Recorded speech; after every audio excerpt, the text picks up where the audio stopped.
Hello again, everyone. Today I'm going to be talking about some tips for beginner watercolors.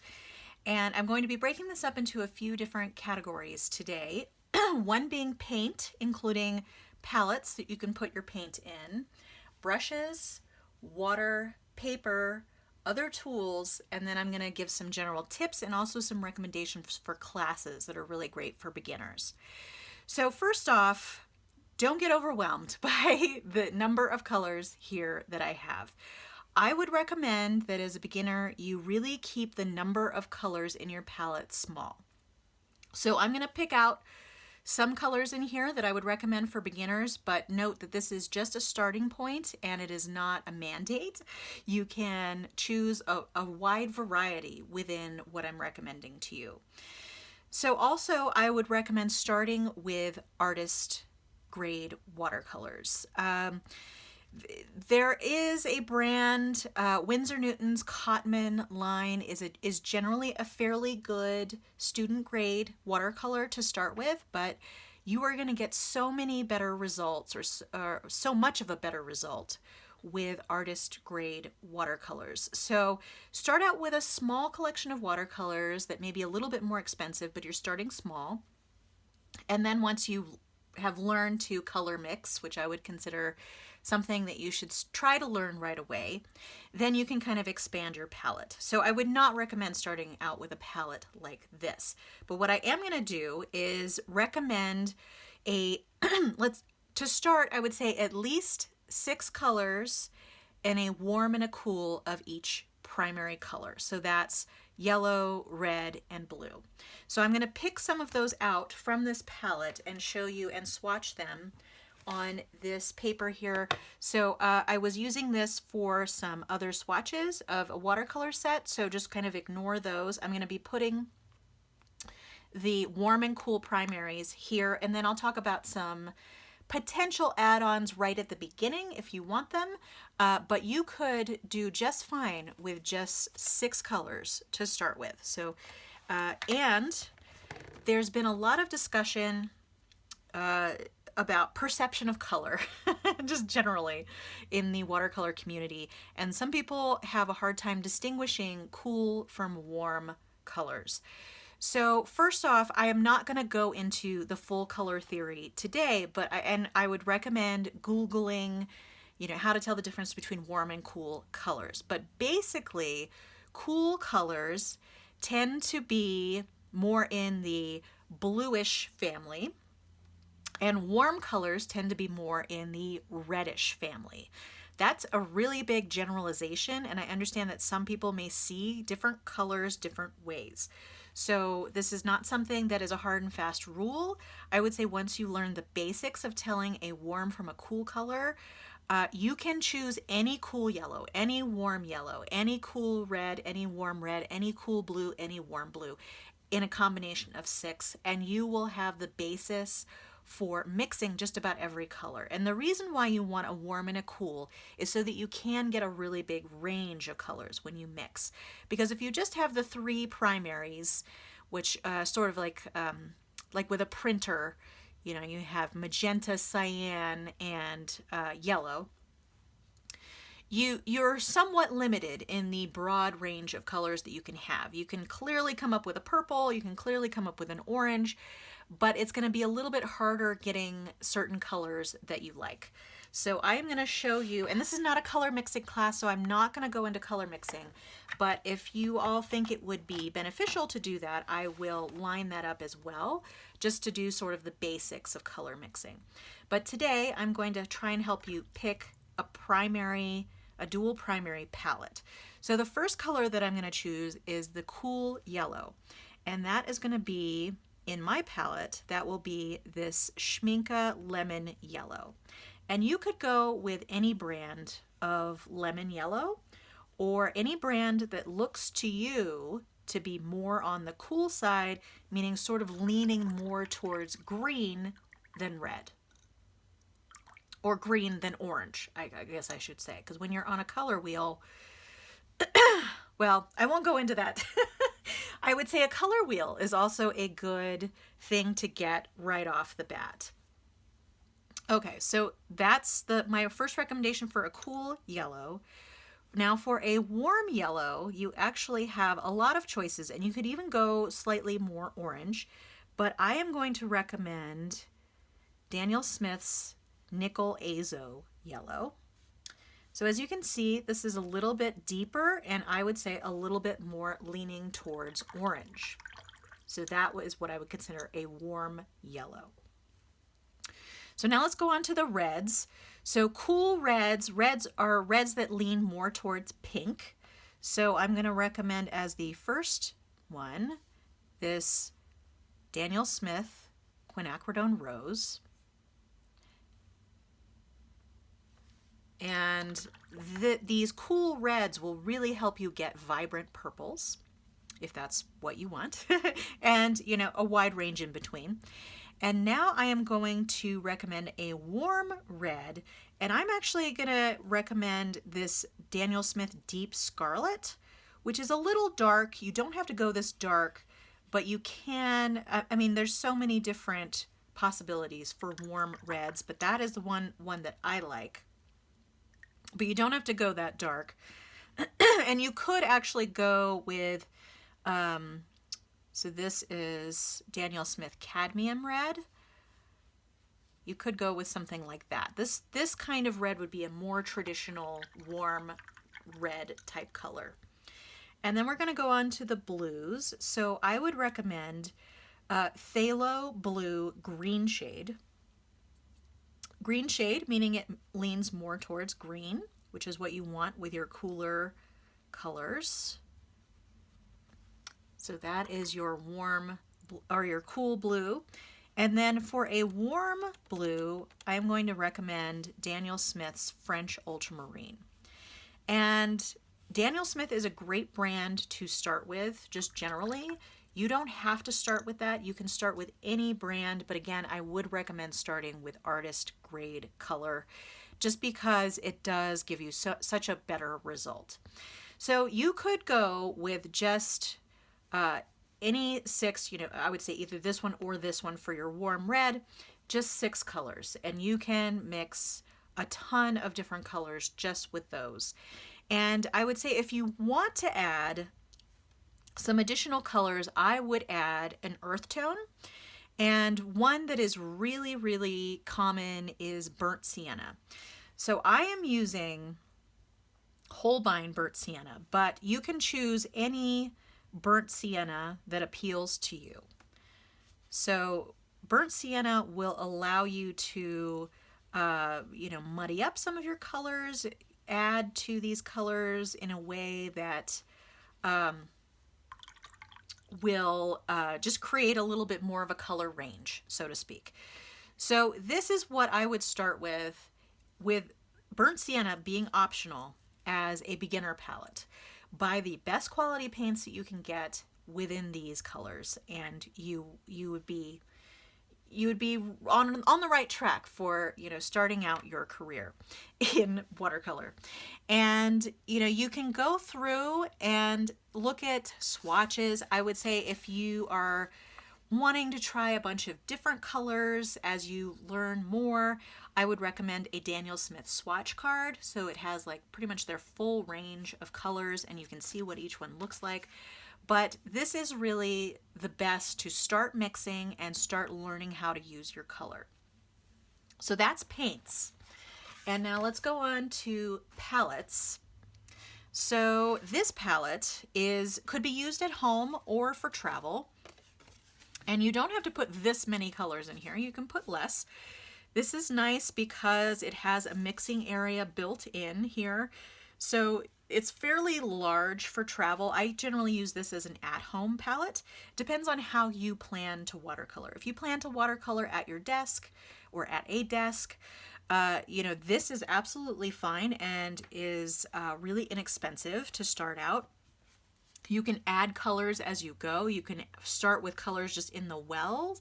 You could, just line up your 6 colors plus maybe the one burnt sienna down here, and then you can build from there. So this gives you a lot of flexibility that way. You can also have a travel palette, which is good for home use or travel. if you're looking for just sort of an all-around palette, this is the size palette that I would recommend to start with for a travel palette. So, and you don't have to get Schminke brand. This is just what I have. You can get really inexpensive ones on Amazon. I'll actually put a link down below to, I believe it's Meeden brand, that has a really inexpensive starting palette. Now, they don't normally come this way. They normally have a little metal tray, and then you can put, they for this size, they recommend putting 12 colors in it. So you also could get, instead of going with my recommendation of picking warm and cools of each primary, you could get a pre-made color set. So Schminke does make some really nice beginner sets, and generally if you're a good beginner set is going to have the dual primaries in it, plus some additional colors probably. Schminke makes a really nice range of ready-made sets. You can also get ready-made sets from people that put it together that make palettes. Like for example, this is a very small travel palette, which I wouldn't recommend to start, but you could. And this is actually, this I bought as a set, but is no longer available. This is Jane Blundell's beginner watercolor set for mixing. This is her ultimate mixing palette. And I'll put a link down below to Jane Blundell as well, because she is a fantastic resource for learning how to color mix. She has great classes. I'll talk about that a little bit more when I get to the classes section of this video. But she's a fantastic resource. She also has tons of swatches of colors on her website that are great if you're looking into other colors. So this was a pre-made set, and as you can see, you do have dual primaries in here. You have cool in a warm yellow. You have a cool with magenta and a warm red with Pyrrole Scarlet, and then she also has another red in here.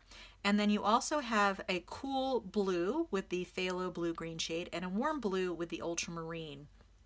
And she does have another cool blue in here. And then she has some earth colors.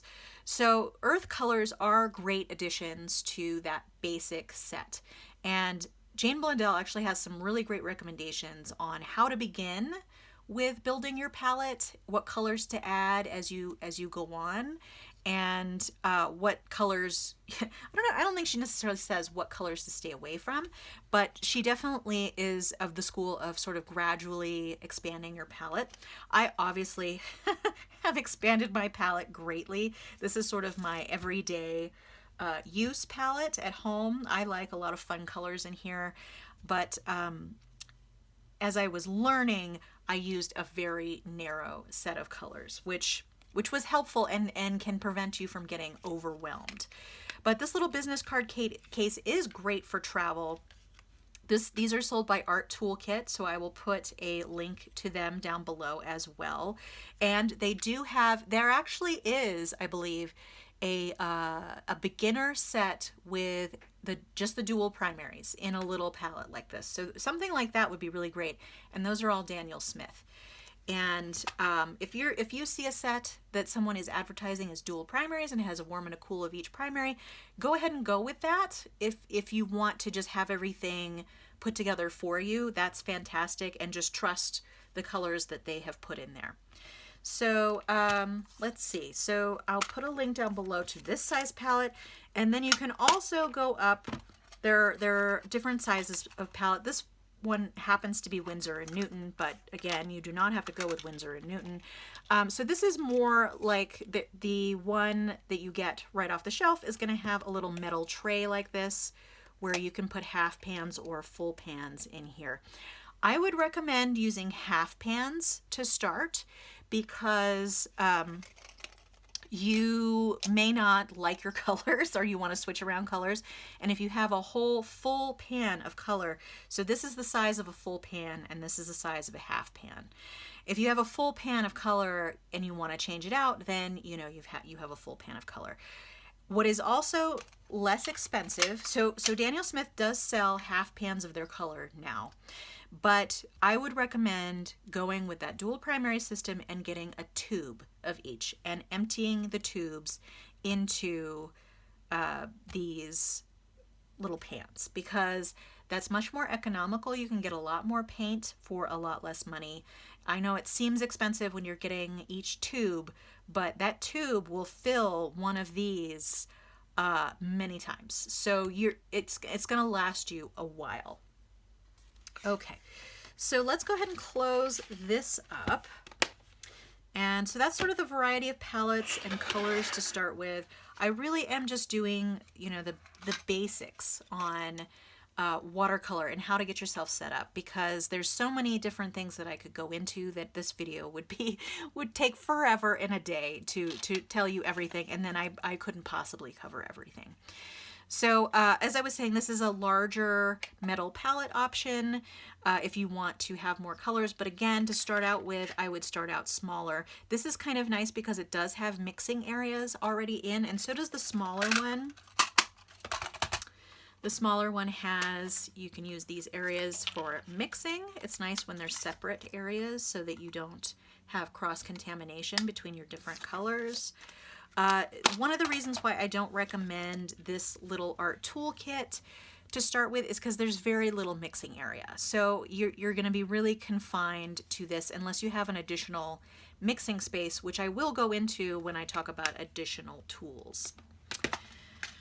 So now I'm going to talk about water before I go on to brushes. And you may be thinking, water, what is there to talk about? So I'm going to talk about a couple of things. One is just sort of a general thing, is use more water than you think you need when you're starting out. That seems to be one of the biggest mistakes that beginners make, is they use too little water. So definitely err on the side of using more water with your paint.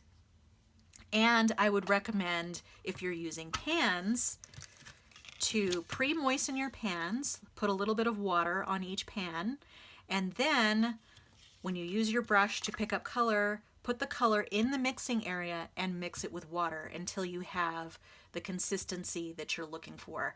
And the classes that I will recommend will tell you what consistencies will do what for you. I'm not going to go into that today, but a big mistake that a lot of people also make is just getting color directly from the pan and putting it to paper. It's much more easy to control if you control the water versus paint ratio in the mixing area first. So that's one thing about water. The other thing about water is how to hold it. So as you can see here, I just have a regular old cup that I am using, and I use it a lot. It's fairly old. It has some staining on the outside and all of that. So I use one cup at my desk where I'm not doing all of my painting. For painting at a dedicated space, I would use 2 cups of water or 2 vessels of water. I mean, you can use jelly jars, you can use mason jars, you can use anything as a water holding device. The reason why I suggest using 2 cups of water is so that you can essentially have a dirty cup of water and a clean cup of water. So after you've rinsed off your color in the dirty cup of water, you can then have clean water to draw from to mix your colors and to put water in just, you know, whatever color you're using, and that will prevent contamination on that. So that's sort of what I recommend for at-home use. Now for travel use, there's a few different options, and these can also be, well, I would say this could also be used at home. This is a little travel water well. You would need to bring like a bottle of water with you, and then wherever you are, you just fill that with water and you use that. When I'm traveling, I generally only use 1 water. I don't have 2. Sometimes I will, but not that often.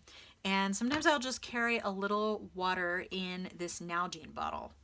And it's a whole other thing traveling like super light on the water. So I sometimes will just use this container and rinse the brushes out in that container.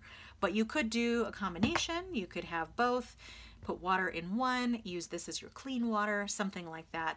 And then this little cup, I originally got this at Art Toolkit. They sometimes sell these still. This is a smaller version, essentially, of this one. This one is by Faber-Castell, which is a little bit bigger. If you wanted something to carry smaller, you could use this one. It's a little bit harder for me, anyway, to put back together. So those are some options for water. One other thing that's sort of an optional thing is you could have a spray bottle of water. So a spray bottle of water, you could use it to wet your entire page before you paint. You can use it for special effects, like spraying water into something that you already have on the page. There's a lot of different uses for a spray bottle. So this one is optional as far as water goes. Okay, so now we've covered water. Let's go ahead and cover brushes. So I'm going to pull out a lot of brushes, but I'm only really going to recommend a few. This one's wet, so I'm not putting it on my leather table here. So you can do either travel or just standard brushes. If you are going to be ever traveling with your watercolor setup, I would recommend getting travel brushes as opposed to regular table brushes because they can be used both ways. And I would say to start, you really don't need more than 3 brushes. And this is one that I would recommend, which is a flat brush that can be used for wetting your page. This is a synthetic brush by Princeton. It's in their Neptune series. It's an inch wide. This is something that I would use for at-home use. You can also use a oh god, now I'm forgetting. It's basically this bushy type of brush, a quill brush, I suppose. This is a quill brush, but you could also call it different things. But this bushier type brush, and I'll put the descriptions in the description box below as well. So in case I stumble my words here, you could also use this for wetting your page and adding water. So something like either one of these, just depending on how big your paper is, and I'll go into sizes of paper here in a minute. So this is for wetting your page and for you doing really big washes of paint on your page. And you can get travel wash brushes, which I think is kind of what they're called. This one it's compact right now, but you could get something like this. They're always going to be a little bit smaller, but if you're traveling, you're generally working a little bit smaller. So those are brushes to use to wet your page. I would consider this one as well. It's really just up to personal preference. They're often made out of squirrel hair or synthetic squirrel. So this is a real squirrel hair, and this is this might actually be a blend of squirrel hair and synthetic, and this is all synthetic. So just, pick what your preference is as far as synthetic or natural hair. I'm also not going to go into the benefits of natural versus synthetic. There's so many good synthetic brushes out there now that effectively imitate the properties of a natural hair brush. So just choose which one you want to go with and look at some reviews and all of that. I'll put some of my recommendations down below, but I'm not going to put an extensive list. So a water brush like that and a pointed brush. So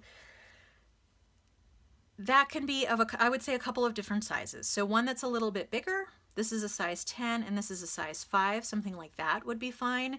If you don't want to go that big as a size 10, you could go with something like this, which is a size 6, which is a little smaller. For these travel brushes, this is a size 8 in a synthetic. It's a little bit skinnier. Some, different brushes have different shapes, but basically a round brush is one that you're going to want to use as your main brush. If I only could get one brush, I would say it would be a round brush, maybe a size 6 or a size 8, and you can do a lot with that. You can also get a little flat brush if you would like. This is great for doing swatches and mixing swatches, which a lot of classes have you do. So that might be something that's good. And if you want to go with 3 brushes, I would go with a mop brush. That's what these are called. Mop brush, a square brush, and a round brush. That's all I would do. And you could also get an angled brush instead of a flat brush, and that would also be good. So that would cover you pretty much. So, and I would consider this one that I was using earlier a round brush. This is, I can't remember which line it is from Jackson's, but this is a quill brush and this is all synthetic. I will put a link to like I said, some of my recommendations for sort of basic brushes down below. Okay, so that's brushes. So what else do we have to cover here? So those are really the basics. Like if you just have those three things and paper, which is the next one, you're gonna do pretty good. So for paper, first off, I would say start small because you will not get overwhelmed by the size of the paper. So there's a lot of different options. Generally, cotton and non-cotton, which are usually made from cellulose, are the main types. This one that I was using here to swatch these colors is a non-cotton sketchbook by Pentalic. They call it their field book in this little wire bound. You could use this as a travel sketchbook. You could also use it at home. I think Pentalic, they may only come in the ringed version. So, you know, choose whatever type you like. This is one of my favorites for a non-cotton watercolor paper. The Jackson's watercolor paper that they have introduced is actually also really great. And I should say, I would also start with cold pressed paper. It'll say somewhere in the description, cold pressed. It's sometimes often called knot, N-O-T paper. So basically there's three different types of paper. There is cold press, which looks like this and has a little bit of a texture to it, which you may not be able to see very well. There, okay. There, has a little bit of texture to it. And the reasoning behind that texture is to hold the pigment and the water. You can also get hot pressed, which is smooth. And some people really like hot pressed, but it's definitely not for everyone. So start with cold press, which is in the middle. Hot press is smooth, cold press is in the middle, and then on the other end of the spectrum, a very rough paper is just considered rough. So, and some people really like that, but cold press is my personal favorite. I actually lean cold to hot press.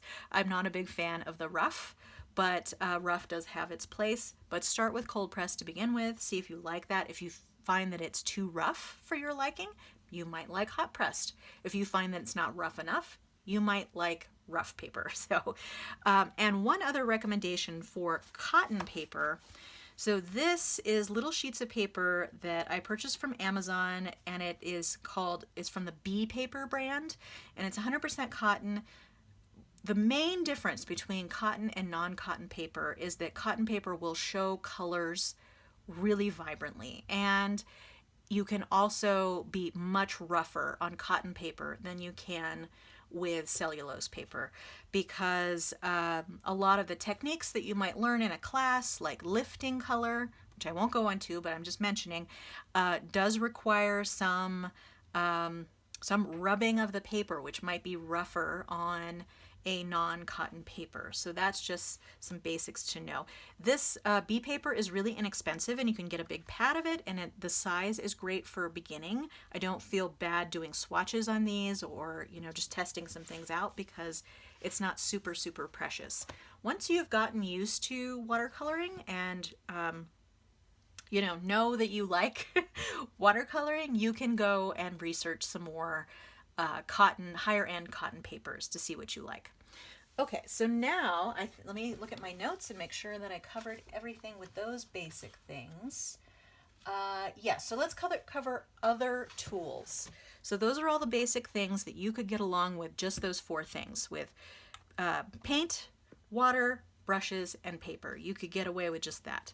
But there are some extras. Well, I showed you the spray bottle, and I won't talk about that again. But one of the nice things is a porcelain mixing area. So this is a small little porcelain mixing area. They come in varying sizes. I mean, you could get one that's like the size of your table.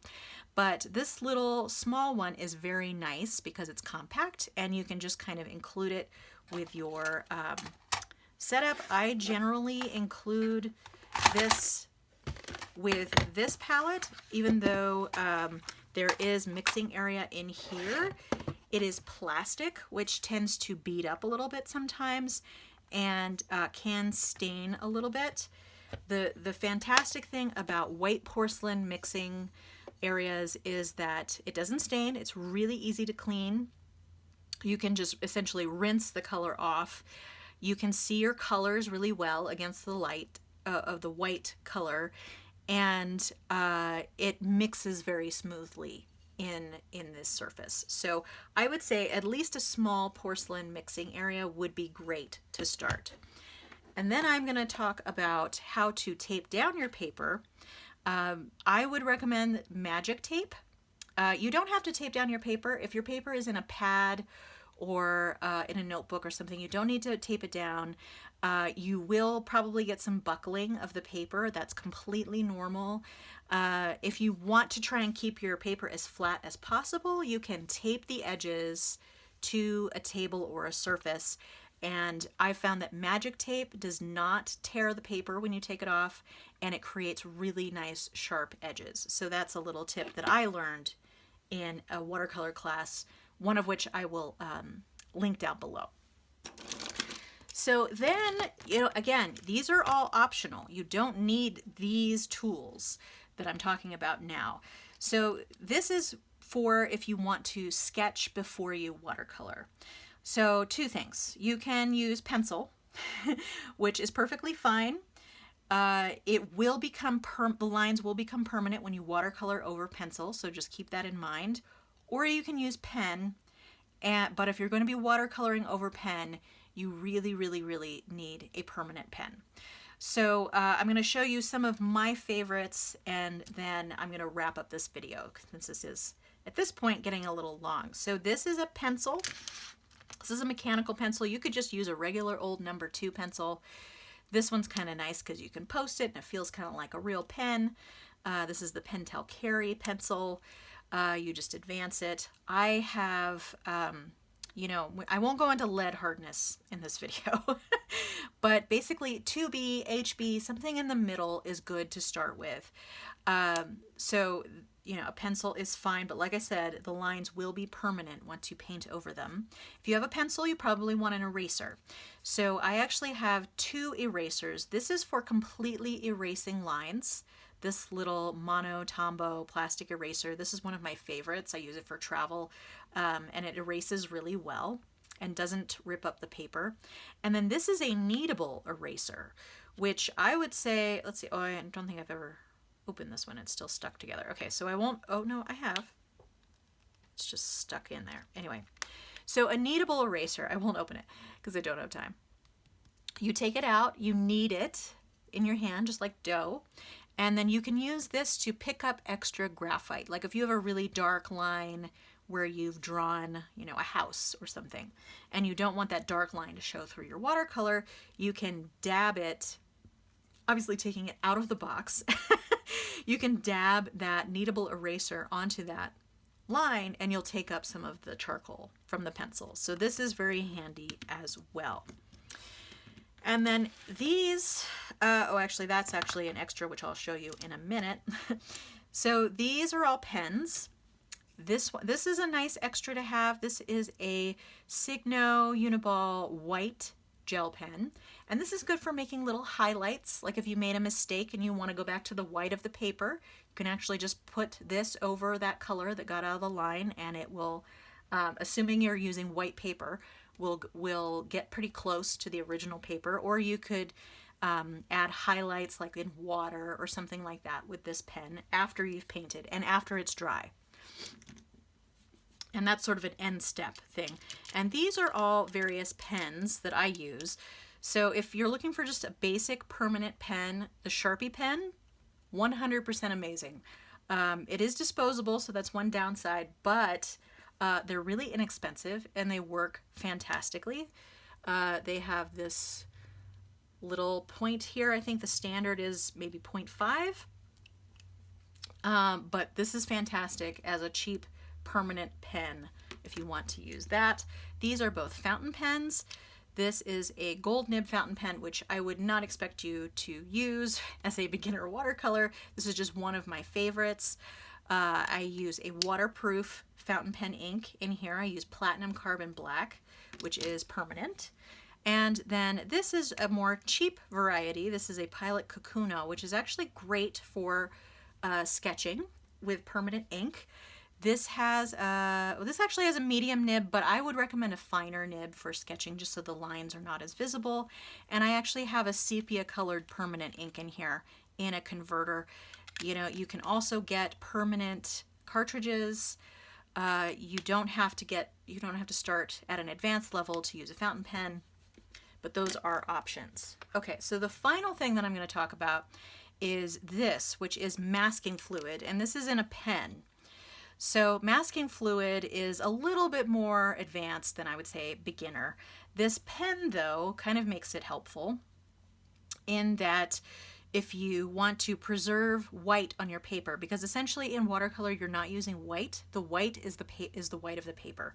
So if you want to preserve that white, you can whatever shape you want that white to stay in, you draw with this pen, and then you let it dry, and then you paint over it. And then at the end, after your paint is dry, you can peel up this liquid that has dried, which is sort of sticky, almost like rubber cement. You can pick that up, and that area that you put this on will stay white. So you can get that in bottles, which have like a little pipette or something like that for larger areas. This is a little travel version. I kind of like it because I can travel with it. But that's something that's a little more advanced, but something to think about for, you know, a basic setup. So I think that was it. I know I covered a lot of ground in a little bit of time. This was a requested video, so I did want to make sure that I got to it at some point. And, you know, there's so many different things to know.